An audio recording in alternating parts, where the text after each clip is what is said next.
कर्म करे किस्मत बने, जीवन का यह मर्म, प्राणी तेरे हाथ में, तेरा अपना कर्म, तेरा अपना।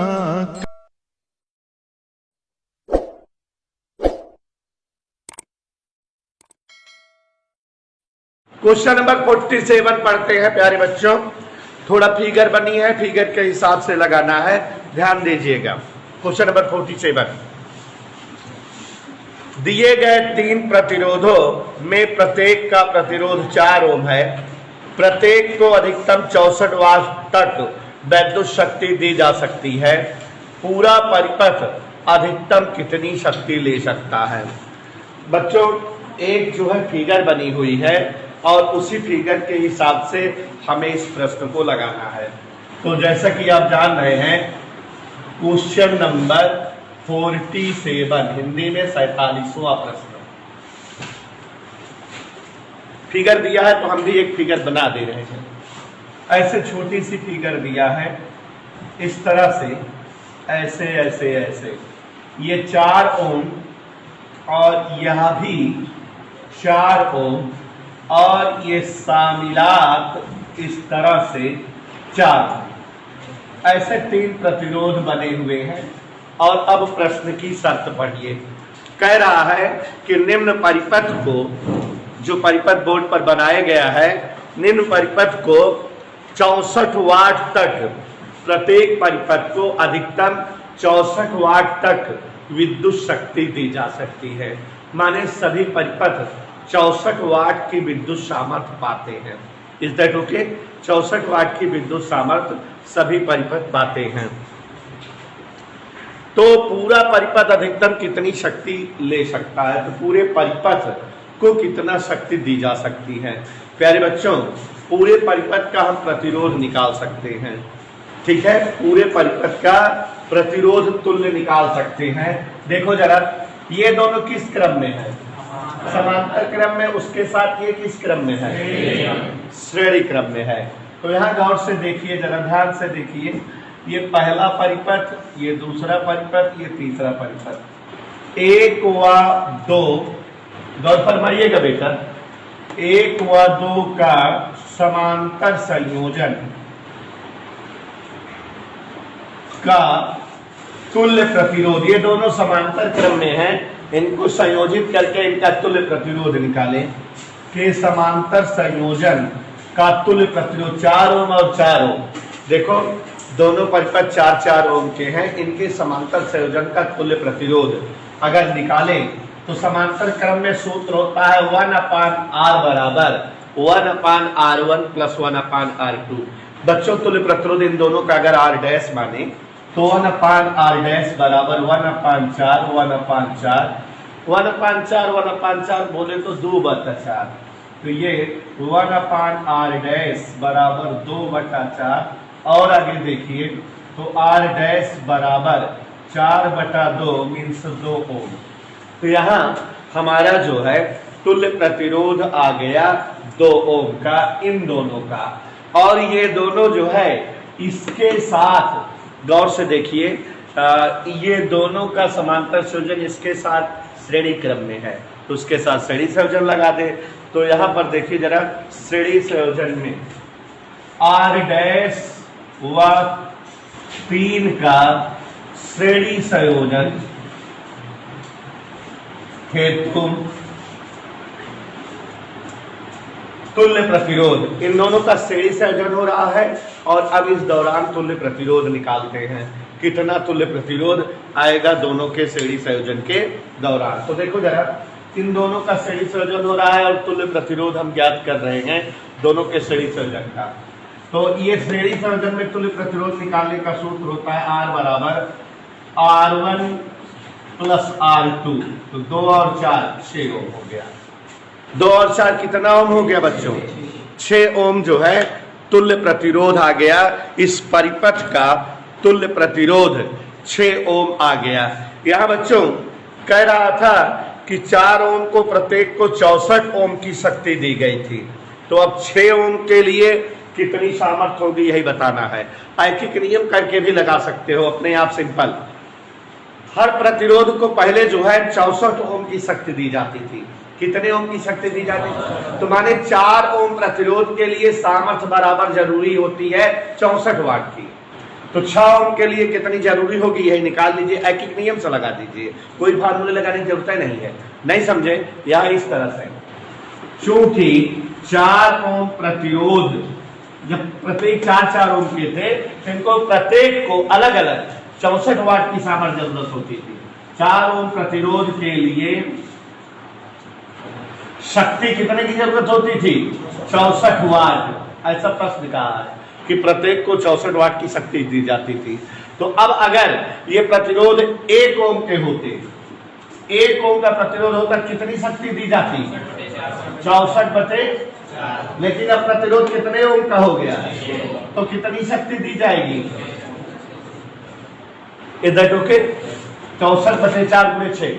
हमको कोई और सूत्र लगाने की जरूरत नहीं पड़ी भाई। हमारा 4 ओम का प्रतिरोध क्षमता, उसकी सामर्थ्य की 64 वाट है, तो 6 ओम के प्रतिरोध की क्षमता क्या होगी? ऐकिक नियम से लगा दिए खट से। तो देखो अगर इसको कैलकुलेशन करोगे, 4 से भाग दोगे 16, 16 × 96, माने 96 वाट की सामर्थ्य की रिक्वायर्ड अब जो है हमें अपने उपकरण में होगी। तो हमारा जो परिपथ है उसे 96 वाट की सामर्थ्य की जरूरत पड़ेगी। आगे पढ़ते हैं क्वेश्चन नंबर 48। प्रश्न नंबर 48 पढ़ते हैं। श्रेणी क्रम में जुड़े 3 बराबर के प्रतिरोध विद्युत मोल्स से 10 वाट लेते हैं। श्रेणी क्रम में जुड़े 3 बराबर के प्रतिरोध विद्युत मेंस से 10 वाट लेते हैं। यदि इन प्रतिरोधों को समांतर क्रम में जोड़ दिया जाए तब कितना वाट लेंगे? इसी तरह का सवाल है, थोड़ा क्वेश्चन दिमाग से लगाएंगे। यहां ध्यान दीजिए, क्वेश्चन नंबर 48। देखो बेटा, श्रेणी क्रम में 3 प्रतिरोधों को जोड़ा गया है, बराबर जो है ताकत के हैं। तो मान लेते हैं एक प्रतिरोध की ताकत R ओम है, एक प्रतिरोध की ताकत R ओम। तो श्रेणी क्रम में जोड़ेंगे तो इनका तुल्य प्रतिरोध क्या हो जाएगा? R + R + R 3R। देखो, माना प्रत्येक प्रतिरोध, गौर से देखिएगा, प्रत्येक प्रतिरोध R ओम है। कितना है प्रत्येक प्रतिरोध बेटा? R ओम। हर प्रतिरोध की ताकत R ओम मान लिए हैं।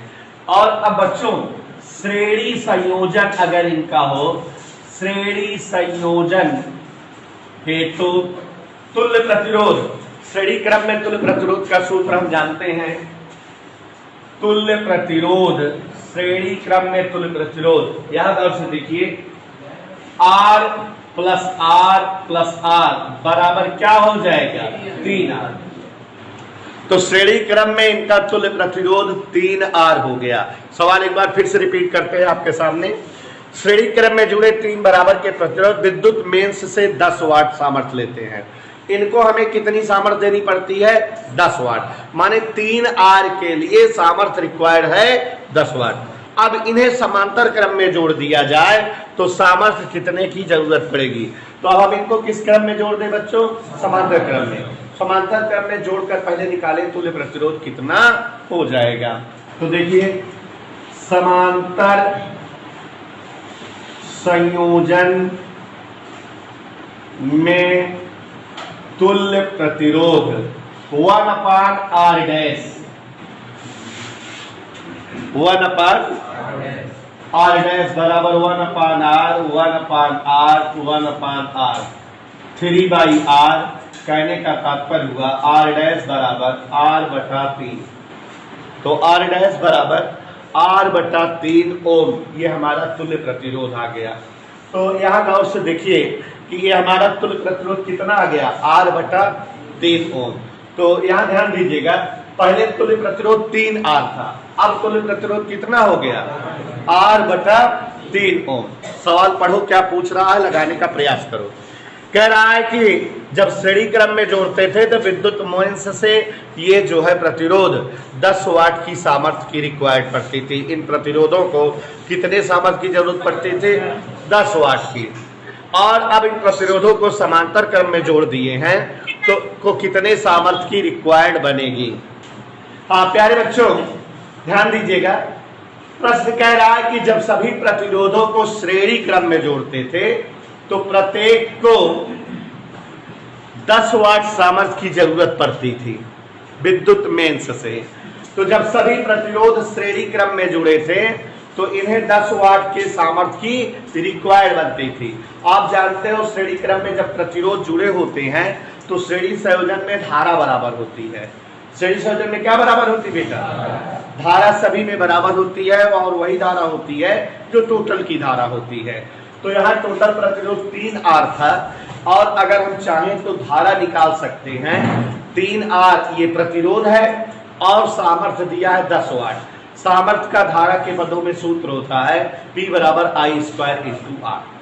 P बराबर I स्क्वायर इंटू R। इस तरह से हमें धारा पता लग जाएगी कि प्रत्येक प्रतिरोधक कितनी धारा सह सकते हैं। अब इन्हें हम समांतर क्रम में जोड़ दिए हैं। हर प्रतिरोध को, सभी प्रतिरोध को समांतर क्रम में जोड़ दिए हैं। समांतर संयोजन में हर प्रतिरोध में विभवांतर समान होता है। सभी प्रतिरोध में क्या समान होता है बेटा? विभवांतर समान होता है सारे प्रतिरोधों का। तो अब हमारे पास सारे प्रतिरोध के धारा पता है कि कितनी धारा ये सह सकते हैं। अलग अलग प्रत्येक प्रतिरोध कितनी धारा सह सकते हैं वो पता है और हमको प्रतिरोध की वैल्यू पता है। तो हम लगा लेंगे खर्च से क्या चीज पता लग जाएगी? सामर्थ्य। P बराबर I स्क्वायर R कर दे तब भी आ जाएगा। तो चलो देखते हैं। श्रेणी संयोजन में जब इनका श्रेणी संयोजन हुआ था सामर्थ्य P बराबर I स्क्वायर इंटू R लगा रहे हैं। P बराबर I स्क्वायर इंटू R। सब में धारा बराबर है इसलिए बराबर केस वाली धारा वाला केस लिख चल रहे हैं। तो यहाँ पर देखिए जरा, P बराबर I स्क्वायर इंटू R का प्रयोग करेंगे। सामर्थ्य 10 वाट है। I स्क्वायर R की जगह 3R है तो ये हमारा I स्क्वायर आ गया 10/3R। 10 बटा कितना आ गया बेटा? 3R। और अब इनको हम समांतर क्रम में जोड़े हैं तो हर प्रतिरोध कितनी धारा सह सकते हैं ये पता है और प्रतिरोधक का मान पता है। समांतर संयोजन में क्या समान होता है? विभवांतर। तो अगर अभी समांतर संयोजन वाला सूत्र लगाए, समांतर संयोजन में प्रतिरोध के लिए सूत्र लगाएं कि कितना जो है सामर्थ्य होगी। समांतर संयोजन, अभी समांतर संयोजन कर दिया इनका। समांतर संयोजन में गौर से देखिएगा, समांतर संयोजन में सामर्थ्य P बराबर V स्क्वायर बटे R। क्या सूत्र होता है? V स्क्वायर बटे R। R प्रतिरोध है, प्रतिरोध कितना पता लग गया है? R/3। समांतर संयोजन वाला प्रतिरोध सूत्र लगाए। V का स्क्वायर विभवांतर का स्क्वायर। बच्चों सभी के विभवांतर समान होंगे सभी प्रतिरोधक के। सभी प्रतिरोधक का प्रतिरोध पता है और सभी प्रतिरोध के लिए धारा पता है। तो V बराबर जानते ही हो I इंटू R होता है तो V स्क्वायर बराबर क्या होगा? I square into R square.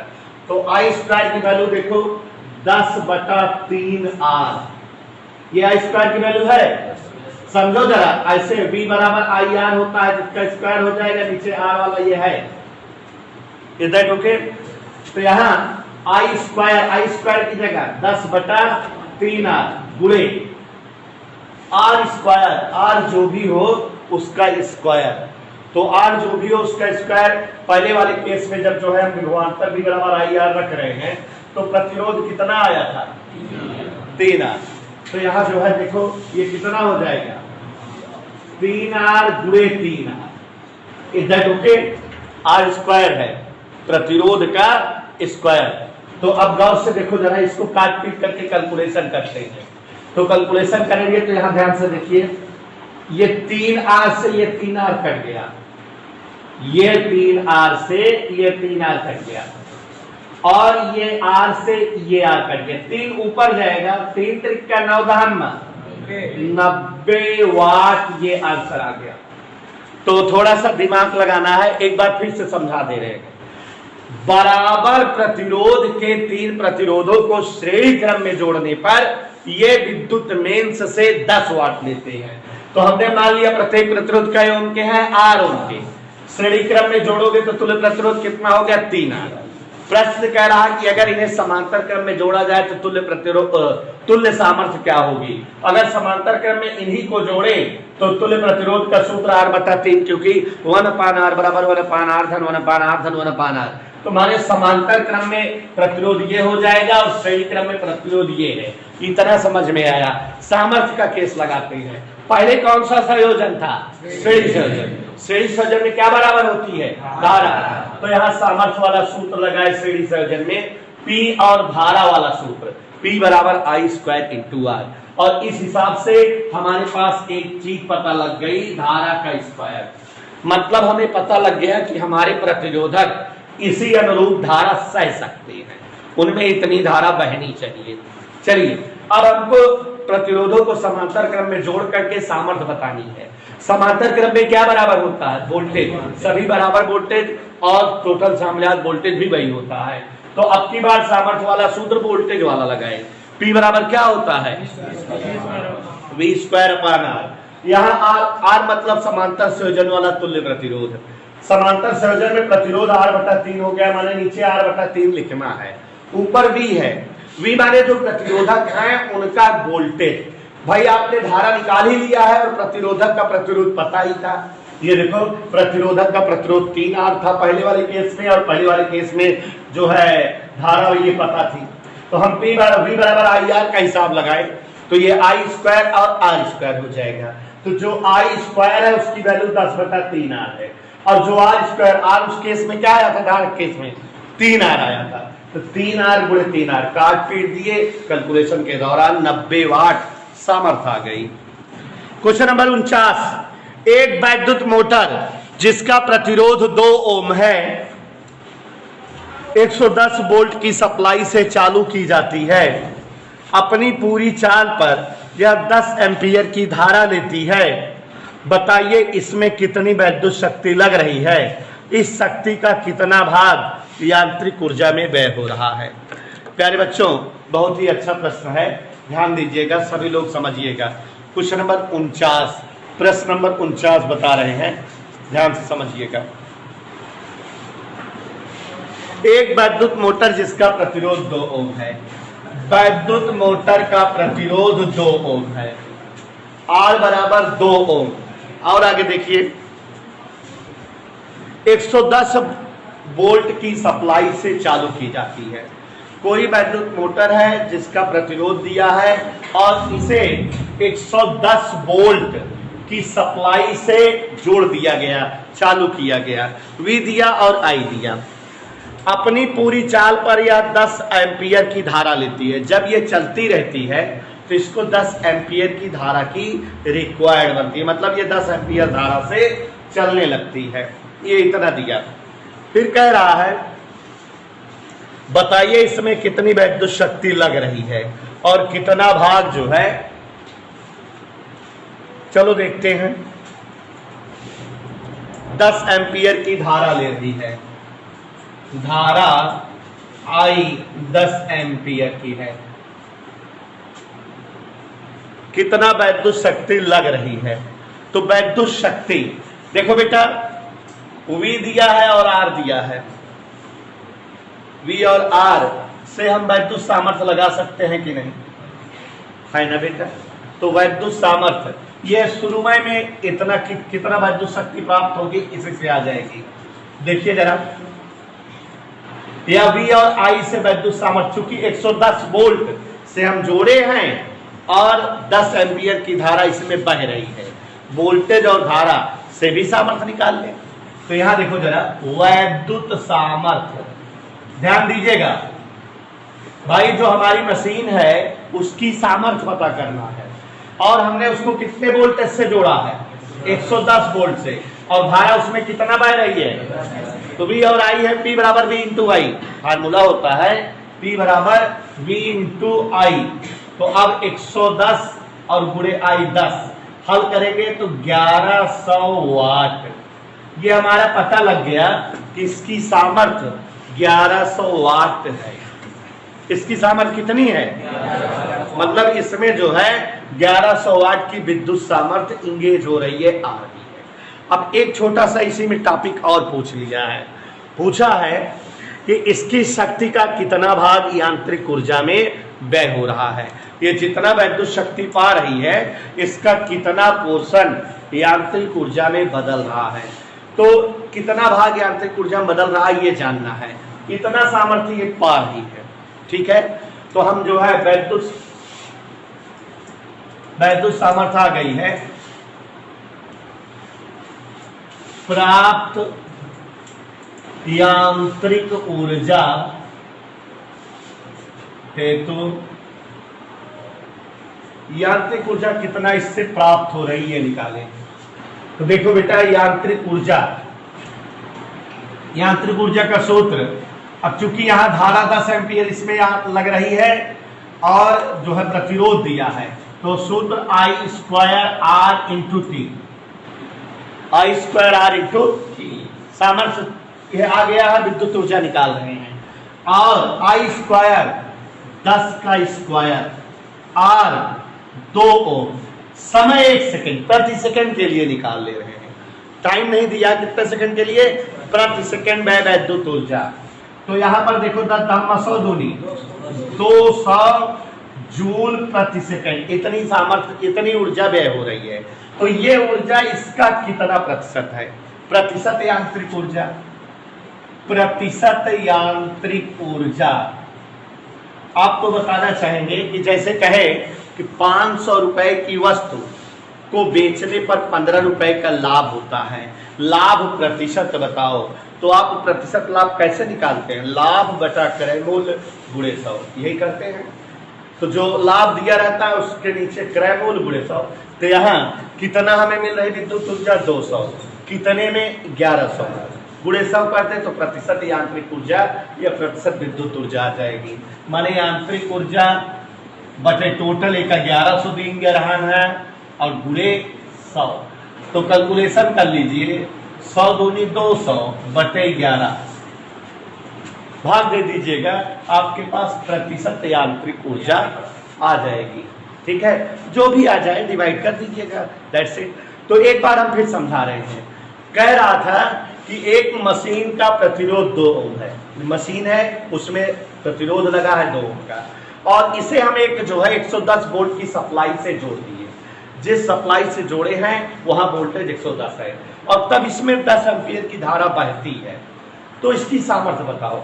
तो देखो, वोल्टेज दिया, धारा दिया, तुरंत P बराबर V इंटू I लगा दिए, पता लग गया कि इसमें कितनी विद्युत शक्ति व्यय हो रही है, कितना विद्युत शक्ति ये ले रहा है या पा रहा है। तो आ गया, हल करने पर 1100 वाट, एक उत्तर आ गया। कह रहा है कि ये विद्युत शक्ति से यांत्रिक ऊर्जा कितने % मिलेगी। तो यांत्रिक ऊर्जा जो हमें मिल रही है, आउटपुट जो इससे मिल रहा है, वो इसकी क्षमता होगी। इसका प्रतिरोध पता है और इसमें धारा पता लग गई है, तो ये कितनी ऊर्जा दे सकता है।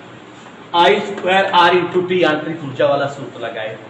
टाइम चूंकि नहीं दिया है तो प्रति सेकंड निकाल लिए। हम लंघन में बोलेंगे प्रति सेकंड यांत्रिक ऊर्जा, तो प्रति सेकंड यांत्रिक ऊर्जा 200 जूल आई है। ये कितना प्रतिशत है 1100 का, निकाल दिए। तो 200 बटे 1100 गुणे 100, दैट्स इट, ये आंसर आ गया। प्रश्न नंबर 50 पढ़ रहे हैं, ध्यान से सुनिएगा। 10 वाट व 20 वोल्ट की छोटी विद्युत मोटर की कुंडली का प्रतिरोध 12 ओम है। मोटर की कुंडली से उत्पन्न ऊष्मा की दर क्या है और मोटर से यांत्रिक कार्य करने में कितनी शक्ति प्राप्त होती है। इसी सवाल का डुप्लीकेट पोर्शन है, मतलब यही सवाल का दूसरा भाग है, जान लीजिए। इसी तरह की सवाल है, जो जो दिया है पहले लिख रहे हैं, जो कुछ दिया हुआ है। कह रहा है 10 वाट 20 वोल्ट की बैटरी, 10 वाट 20 वोल्ट इसे बैटरी है, के कुंडली का प्रतिरोध 12 ओम है। इस कुंडली का प्रतिरोध R 12 ओम है। इसमें भी प्रतिरोध दिया था, इसमें भी प्रतिरोध दिया है 12 ओम। आगे देखिए, कुंडली से उत्पन्न ऊष्मा की दर बताइए। मतलब कुंडली से कितना ऊष्मा उत्पन्न हो रही है दर बताइए। उष्मा दर मतलब सामर्थ्य। तो कुंडली उत्पन्न उष्मा की दर बताना है। हाँ, यहाँ ध्यान दीजिए, जो जो दिया लिखे हुए हैं 10 वाट 20 वोल्ट और जो है प्रतिरोध 12 ओम। हमें उत्पन्न उष्मा की दर मैंने वैद्युत सामर्थ्य बताना है। तो यहाँ पर देखिए जरा, ये 10 वाट 20 वोल्ट जो दिया है, इससे हम धारा वगैरह निकाल सकते हैं। क्या निकाल सकते हैं? धारा। और इस जो है वोल्टेज तो पता ही है 20 वाट है, तो 20 वोल्ट है। तो देखो जरा, P बराबर यहाँ 10 है और V बराबर क्या है 20 वोल्ट। तो इसलिए P बराबर सूत्र लगाओ V इंटू आई। इस बल्ब की सामर्थ्य, मोटर की सामर्थ्य और वोल्टेज दिया है, तो धारा निकाल ले। धारा I बराबर P बटा B। P बटा B मतलब बेटा 10 बटा 20, 1/2 एम्पियर। कितना आ गई? 1/2। तो हमको धारा कितनी मिल रही पता लग गई। इसलिए वैद्युत सामर्थ्य की दर, वैद्युत शक्ति, वैद्युत शक्ति क्यों लिख दिए? वैद्युत सामर्थ्य ऊर्जा की दर को मतलब वैद्युत शक्ति ही है।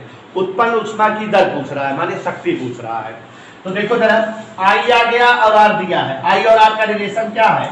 I² into R। यहां भी देखो यही किए थे, I² इंटू R। एक बार फिर से देख लो, जो बैटरी है उसकी सामर्थ्य कितना है? 10 वाट और वोल्टेज कितना है? 20 वोल्ट। तो पता लग जाएगा कितनी धारा बह रही है। धारा कितनी बह रही है? P बराबर B इंटू आई से, क्योंकि हमें सूत्र पता है P बराबर BI, P बराबर I² R और P बराबर B² R।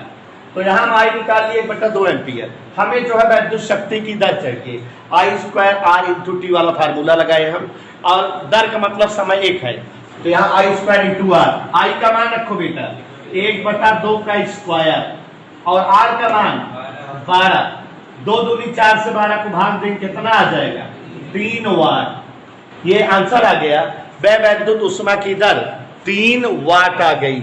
यही पूछ रहा था कितना वैद्युत सामर्थ्य उत्पन्न होगी। एक और चीज पूछ रहा है, इसी में एक पार्ट और पूछ रहा है, मोटर से यांत्रिक कार्य करने में कितनी शक्ति प्राप्त होगी। अगर इस मोटर से कोई काम करे तब कितना सामर्थ्य प्राप्त होगी। तो अब चलिए देखिए, जो है काम करना है और इससे सामर्थ्य, ये तो पता लग गया कि विद्युत ऊर्जा इतना बन रही है। मोटर से यांत्रिक कार्य हेतु शक्ति, यांत्रिक कार्य हेतु कितनी शक्ति प्राप्त होगी। अब अपने आप थोड़ा सा ब्रेन लगाओ तो आ जाएगा, नहीं तो कैलकुलेशन करना पड़ेगा। हमारे पास, ध्यान से सुनना, ठीक है, अगर ब्रेन लगाओगे तो आ जाएगा बिना कैलकुलेशन के। हमारे पास एक बैटरी है, क्या है? एक बैटरी 10 वाट की है। कितने वाट की है बेटा? और 20 वोल्ट की है। इधर पे तो हमारे जो बैटरी है उसकी जो है सामर्थ्य कितना है? 10 वाट। और जो है वोल्टेज कितना उसका? उसको हम जो है जब उससे बिजली बनाते हैं तो कितना वाट की बिजली बनती है? ठीक है, कितना? ये 10 वाट की थी, बिजली कितना बनी? तो कितना वाट बेकार गया? और जो बेकार गया वही क्या हुआ होगा? जैसे अगर आपके तार में बिजली आती है तो बिजली पूरी तार में उपकरण में नहीं प्रवाहित होती। बिजली का कुछ भाग, विद्युत ऊर्जा का कुछ भाग उसमें ऊर्जा या यांत्रिक ऊर्जा बदलता रहता है, जिससे तार गर्म होता रहता है। तो वैसे यहाँ भी उस पूरी मोटर की कुछ सामर्थ्य यांत्रिक ऊर्जा या उसमें ऊर्जा में जो है बदल कर उड़ रही थी, खर्च हो रही थी, गायब हो रही थी। तो कितना गायब हो रही थी यही बताना है। समझ में आया बेटा? एक बार फिर से समझ लो कि हमारी बैटरी की सामर्थ्य कितनी है? 10 वाट। तो इससे 10 वाट की शक्ति मिलनी चाहिए। मिल कितना रही है? कितना जो है बेकार हो जा रही है, और वही किसके रूप में प्राप्त हो रही होगी? इधर ओके। तो एक लाइन में आ जाएगा, नहीं तो फिर अभी V²/R वगैरह लगाएंगे। तो क्या मतलब है? डायरेक्ट लगाते हैं। यहां पर देखो, शक्ति बराबर बैटरी की वास्तविक शक्ति माइनस प्राप्त विद्युत शक्ति। हमारे पास 10 रुपया रही, 3 रुपया हम दिन के ऊपर 7 रुपया ढकेल गए। तो वास्तविक शक्ति 10 वाट और प्राप्त 3 वाट, इसका मतलब 7 वाट जो है विद्युत शक्ति व्यय हो जा रही है, और जो व्यय हो रही है वो यांत्रिक ऊर्जा के रूप में गेन हो रही है। यहां पर देखिए जरा, वैद्युत ऊर्जा, व्यय वैद्युत ऊर्जा, क्योंकि 4-5 सवालें लगातार इसी पर हैं। व्यय वैद्युत ऊर्जा ई से लिखी जाती है, इसका फार्मूला VIT या I square R into T या V square upon R into T होगा। और अगर वैद्युत सामर्थ्य की बात होती है तो वैद्युत सामर्थ्य मतलब E बटा टी, तो यहां वैद्युत सामर्थ्य P बराबर E बटा टी, सारे टी को भाग देंगे, V into I square into R, V square बटे R। ये फार्मूले बनते हैं हमारे जो है वैद्युत सामर्थ्य के। और बच्चों इन्हीं सूत्रों पर अभी 2-3 सवाल लगवाए हैं और आगे 4-5 सवाल हैं। जो दिया है, सामर्थ्य दिया है तो P से, धारा दिया है तो I से, प्रतिरोध दिया है तो R से, विभवांतर या वोल्टेज दिया है तो V से। आप लिखते जाओगे, खटाखट आंसर आता जाएगा। तो ध्यान दीजिए कैसे जो है। क्वेश्चन नंबर पढ़ रहे हैं 51। एक प्रतिरोध कुंडली में 2.5 ओम के प्रतिरोधों को श्रेणी क्रम में जोड़कर बनाई जाती है। कुंडली के दोनों सिरों के बीच 1 वोल्ट का स्थिर विद्युत वाहक बल 5 मिनट तक लगाया जाता है। उत्पन्न ऊष्मा का मान बताइए। प्रश्न ध्यान से सुनिए और समझने का प्रयास करिए, ऑटोमेटिक स्वतः क्वेश्चन समझ में आ जाएगा, आ भी जाएगा। तो देखिए जरा, प्रश्न नंबर 51वां प्रश्न है। अब आप सुनिए फिर से एक बार। एक प्रतिरोधक कुंडली 2.5 ओम के प्रतिरोधों को श्रेणी क्रम में जोड़कर बनाई जाती है। तो देखो 2 प्रतिरोध हैं ऐसे, एक ये है और एक ये है। आप चित्र देख रहे हो कि दोनों प्रतिरोध परस्पर श्रेणी क्रम में जुड़े हैं। दोनों प्रतिरोध परस्पर श्रेणी क्रम में जुड़े हैं और ये 2.5 ओम और 2.5 ओम के दोनों प्रतिरोध हैं। दोनों प्रतिरोधक के जो है सिरों के बीच जो है विद्युत वाहक बल लगाया जाता है। तो देखो जरा, जो कह रहा है हम करते जा रहे हैं। दोनों के सिरों के बीच आप समझ गए होंगे, कोई एक बैटरी जोड़ दिया ऐसे, और यहां विद्युत वाहक बल, क्वेश्चन कह रहा है कुंडली के दोनों सिरों के बीच 1 वोल्ट का स्थिर विद्युत वाहक बल 5 मिनट तक लगाया गया। 1 वोल्ट का विद्युत वाहक बल 5 मिनट तक लगाया गया। सवाल हमारे सामने आ गई है, ध्यान से देखते रहिएगा। 5 जो है, तो अब 5 मिनट तक विद्युत वाहक बल लगाया गया कुंडली के सिरों के बीच। उत्पन्न ऊष्मा का मान बताइए, कितनी ऊष्मा या कितना ऊर्जा व्यय होगी, तो यही आपको बताना है। तो थोड़ा दिमाग लगाइए, अपने आप समझ में आ जाएगा। 2 प्रतिरोधक हैं, श्रेणी क्रम में जुड़े हैं, तो इनका तुल्य प्रतिरोध निकाल लें। और साथ ही साथ अगर यहाँ गौर से देखिए तो ये बैटरी से जुड़े हैं, तो इनमें धारा भी बह रही होगी। वोल्टेज दिया, प्रतिरोध दिया, धारा निकाल लेंगे। जब धारा आ जाएगी तो और प्रतिरोध आ जाएगा और समय है तो ऊर्जा आ ही जाएगी।